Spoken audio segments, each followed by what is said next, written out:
What we're going to do today is we're starting right where my thumb is, right about there, maybe there. We're going to walk around here like this, take this street up to this place here, Kazia Tower, to go around the northeast corner of the fortress at the base. This is a view of probably pretty much the north, maybe slightly towards the northeast side of the fortress, looking very much perhaps like it might have looked. It looks like tower above tower. I heard fighter jets, and there's a couple just flew over. We should go to war with Pakistan sometime this afternoon. Ain't Wyoming, but these guys are lucky sons of guns. Longer pan from east to west.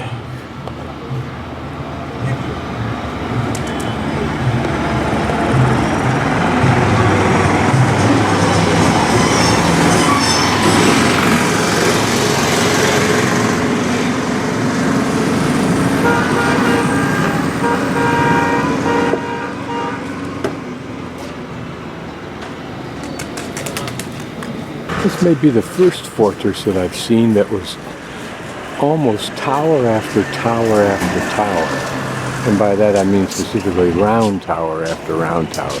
Here punctuated by one rectangular tower. Hey, a gentleman stopped me because where I actually was here. In other words, where my thumb is right now. And I should be way up here somewhere. So the instructions are I follow this road all the way hooking around to the right, as you can see there, past that park, which I was kind of curious about anyway. Get up there, take another right at that main circle, then follow that road down to Badal Vilas. So that shows you how quickly I got myself disorientated. This looks like a later attempt, a more recent architecture. Whether it was initially intended to be a hotel or not, I don't know, but it's copied the attributes to some degree, but avoided a lot of that cost by using this faux rough rock like you'd see in even European cities and American cities. At one time, the city made a strong effort to do some beautifying with these central posts here. Lighted posts or not, they look like they could have been. I'm guessing that I'm right about where my thumb is. We're hanging right here, the intersection. You can see at one time it was intended to be pretty, but it's nothing much now. I don't know if this is what I'm looking for or not. There's certainly going to be no way that I can tell, except I'll ask, and someone should be able to tell me.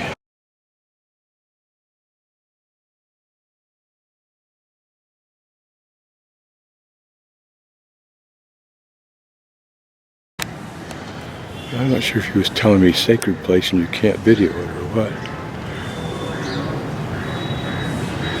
Notice the towers up on there. So this is Mandir Palace, and that may be that Nauias Tower.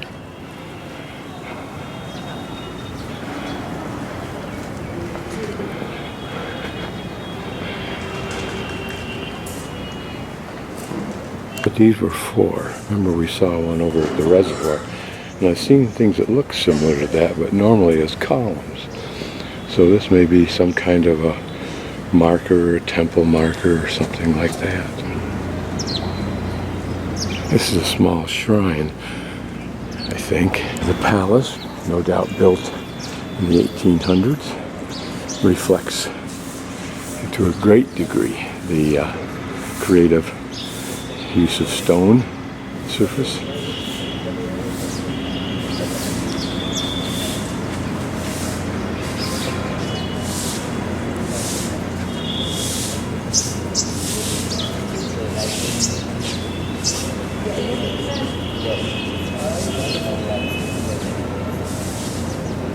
Beautiful, isn't it? Not just like an ordinary tower, which is oftentimes just big. So as I pan about, what I'm really looking for is something different, because we've seen enough. Sure, these are different. They're certainly pretty enough to take a look at again. Here we see one of the pretty results of that carved through panels. In other words, where they're thin and they're carved straight through. You get that glow of light. And for anyone up there, they can observe what's going on below, particularly women. But just for design effect, it's a very beautiful thing. Notice here the massive size of the columns, faux columns of course, but you wonder where that comes from. On the lower level here, there is a lack of carving. Also notice that this is a Mandir Palace hotel.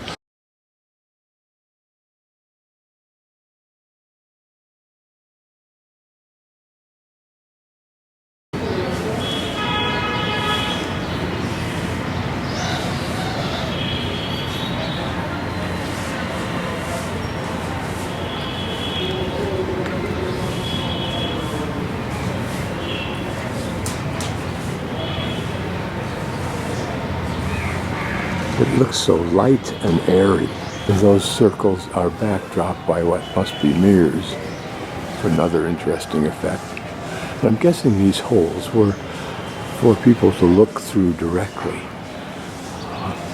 So I don't think those are cut through panels. I wanted to focus on the three-dimensional effects of this under the balcony work. We're entering into the palace.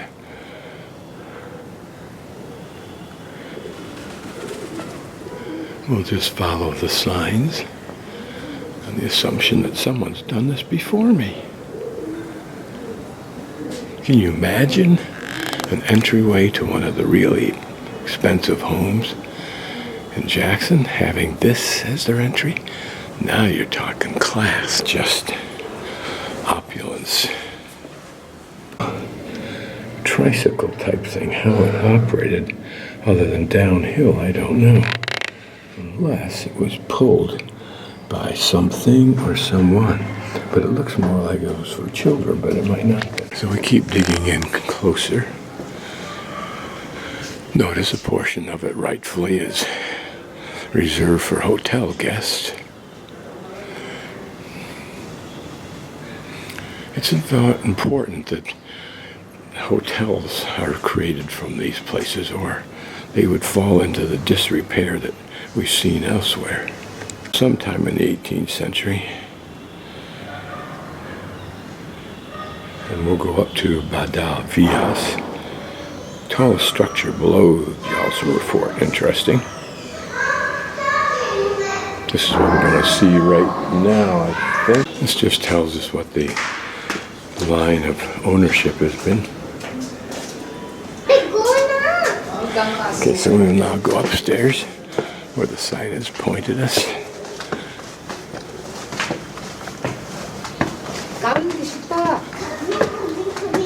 There's the little niches where people can look out over the area below. We're here, a nice little balcony spot and some kind of gorpa, which normally indicates a temple. That is where we just were.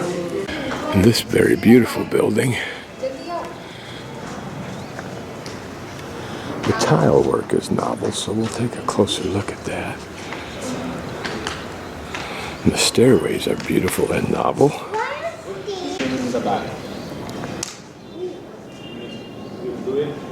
Imagine the time that it would take to create this facing.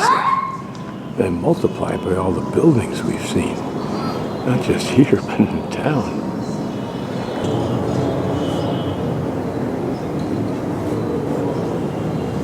It looks so light and airy, and yet it must have considerable strength probably. Notice here, it's not just the ease of a flat panel, but here's a curved panel, which is even more difficult to have created, I'm sure, not to mention, well, it's all one piece, I think. So here are these. Take a closer look at this. Because this is novel. I haven't seen any of this tile work here. How beautiful that is. Wow. Now, if the wealthy in Jackson were truly wealthy, they'd have figured out how to steal one of these and put them into their homes. Then they'd have something special.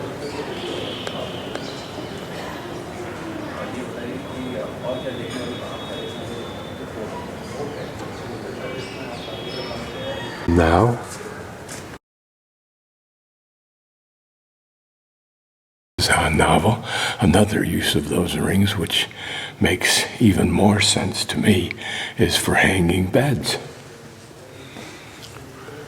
The beauty of hanging a bed, the mice can't get up on the bed. Clever as that. Why didn't I think of it when I had lots of mice?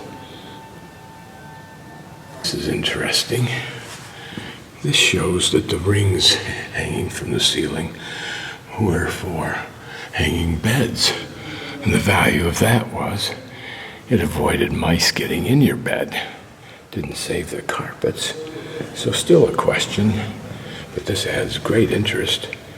What were those rings really for? This makes a lot of sense. You'll see now is of this man. This looks curious. It almost looks like he's dressed up in drag. Notice the pretty little skirt. But a sword kind of offsets that image, tad. Some medals on his left chest over his heart. And these curious little things here. But that was an image that represented power, the epitome of his class. So best we not laugh. Oil chair and couches. Notice the handles. I'll get closer to them so you can see our lions' heads.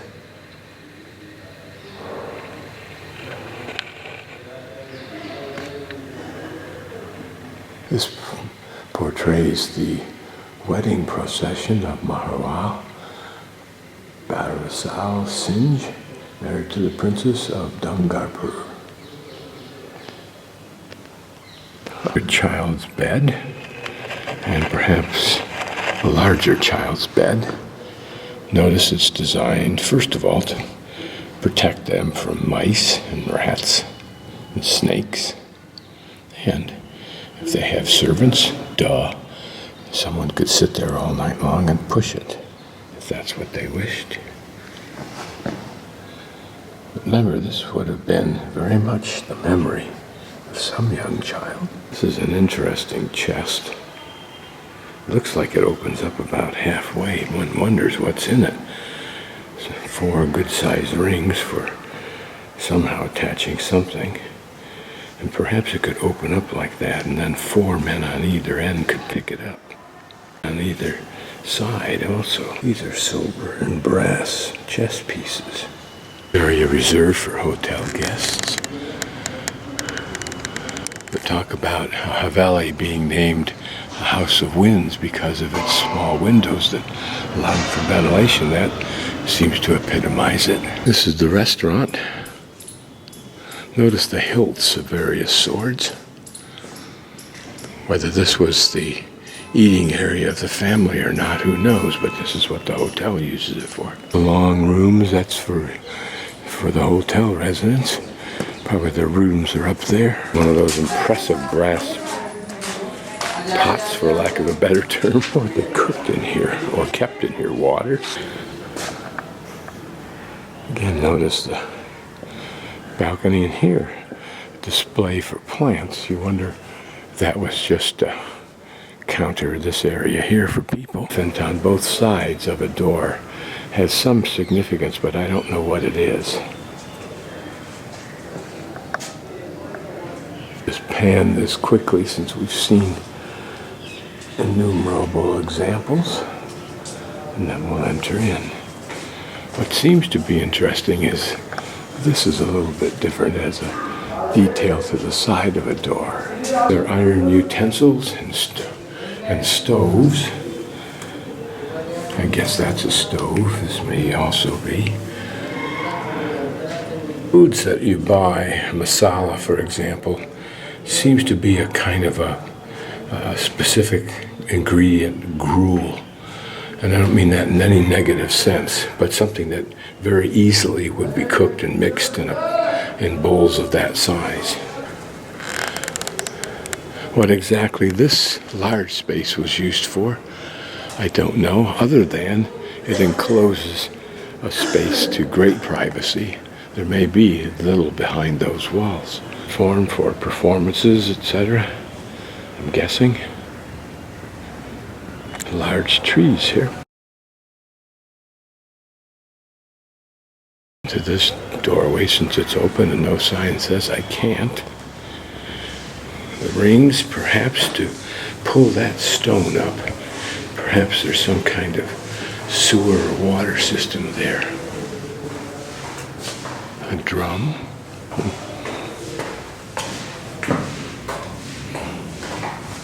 All items are antique and handmade.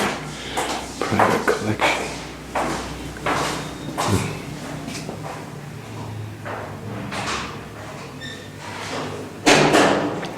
Whether those were for exercise or some kind of game, or maybe candelabras, a piece of carved something, seashell part of it,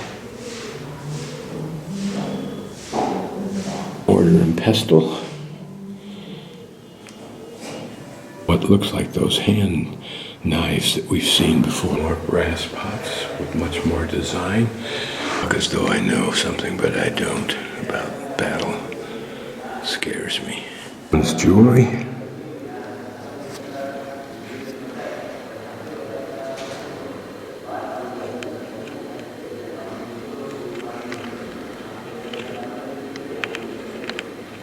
More locks and keys.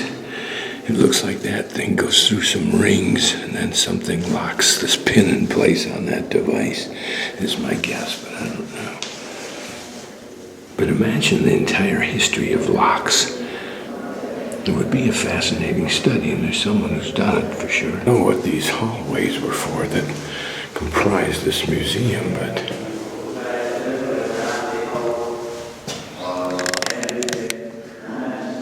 these were probably sets of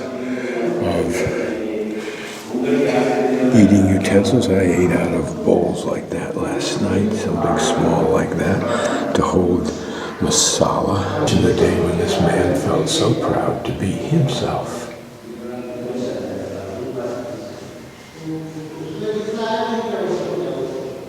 And he also.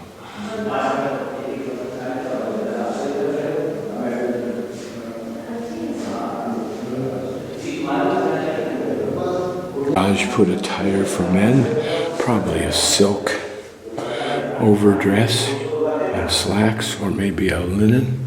You see somewhat the same today on some men. You see this, as I did this morning, and yet all classes and castes wear the same, similar. I don't know if they're the same.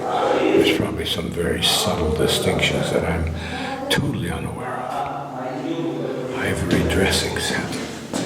Reminds me of the small set that I have in my bathroom that's antique. Very pretty inlaid frame for that mirror. There are some handmade tiles. Again, I've not seen any yet other than what we just saw, and these in this country. Perhaps elsewhere they're part of the tradition, more so than here. Notice how detailed that one there is that I'm focused on. Cigarette boxes from England. These might have been incense burners.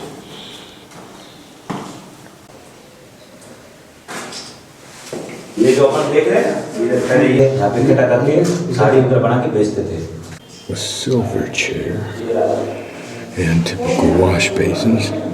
I oftentimes feel very refreshed just splashing my face with water and running cold water over my head with my hands. This may have been it in those days. Kitchen utensils. Notice this one is a sieve. In fact, so is the second one. They're a large one, which might have been used for all the stuff we've talked about, or for the roti bread, I don't know. Here are little butter churns, typical of the 19th century. Not sure if these poles are iron or wood. I'm thinking they're iron. They look at the end like they've been flattened intentionally, like some kind of a lever rod. If those are sad irons or maybe scale weights. Here are the spoons, ladles, and paddles for handling the food, cooking the food in these large devices.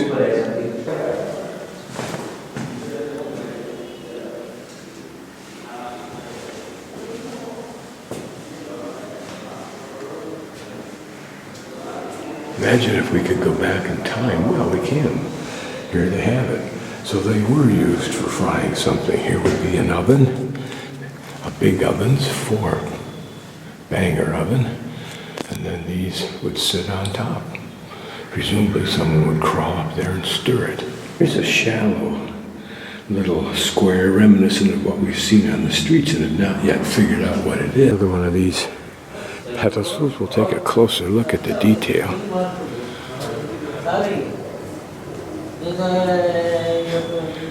Gosh, these things could be right out of the Inca portfolio. Two little similar temple type things. They just may be, I don't know what they're for. For me, they'd be great places to sit outside and read. Let's take a look up inside of these domes. Don't know if they're metal or not. The large well complex right here. Here you can see the well. And you can see that it had 4 bucket haulers at one time. It only has 2 posts, and then presumably water could be dumped and then it would flow into here. And where else it would go, I don't know. Maybe there was some system for watering a whole system of plants and lawns. This whole area outside here at one time was a garden. Interesting about this whole little complex here, this well complex, is that instead of having 4 of those pedestals, of which we see just 2, there are 4 of these little, I don't know what you call them, but pleasant places to read. And maybe that's somehow symbolically analogous to normal 4 posts when you've got a well. One last pan up to our beautiful tower, which we do not have access to.